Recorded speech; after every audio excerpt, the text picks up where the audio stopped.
घर पाई शुभंकर यही चारि चित्र आर्थिक संकट दे गति करुछंती कि घरे लगांतु यही पेंटिंग गृह को सकारात्मक ऊर्जा आकर्षण करी यही चित्र आम जीवन रे वास्तुशास्त्र बहुत गुरुत्व भूमिका रही।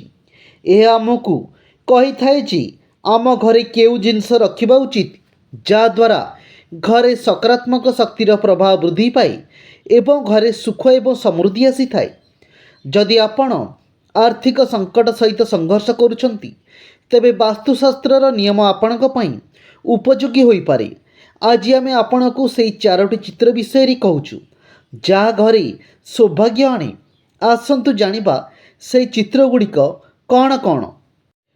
जल प्रवाहर चित्र वास्तुशास्त्र अनुसार घरर आर्थिक संकट दूर करने पाई प्रभावित जल प्रवाहर चित्र लगाइबा शुभ बोली विवेचना करा जाए। एही चित्र को रूपा खचित फ्रेम रे रखिबा उचित। उत्तर दिग को यह स्थापन करने सर्वोत्तम बोली विवेचना करा जाए। एही चित्र लगाइबा द्वारा घर दोष दूर हुए बोली विश्वास करा जाए। यह घरे लक्ष्मी को आगमन वृद्धि करी।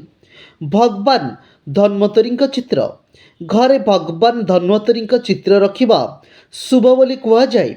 वास्तुशास्त्र अनुसार केवल सही चित्र स्थापन करने उचित जोंथि भगवान धन्वंतरी हाथरी अमृत कलश अच्छी। यही चित्र को घरे रखिबा पई पश्चिम दिग को शुभ बोली विवेचना करा जाए। यह को रखिबा द्वारा प्रत्येक कार्य सिद्ध हेबा आरंभ हुए एवं स्वास्थ्य रे मध्य उन्नति हुए।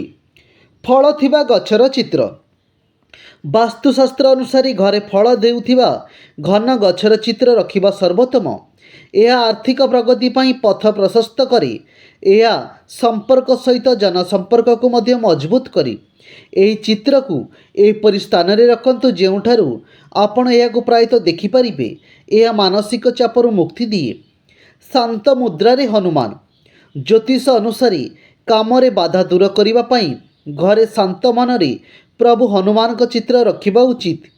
एथिपाई घरर दक्षिण पूर्व दिग को उत्तम बोली विवेचना करा जाए। यह परिस्थिति रे सामना करने साहस दिए एवं आत्मविश्वास को दृढ़ करे। यह धीरे धीरे जीवन रे को आग को नहीं थाए।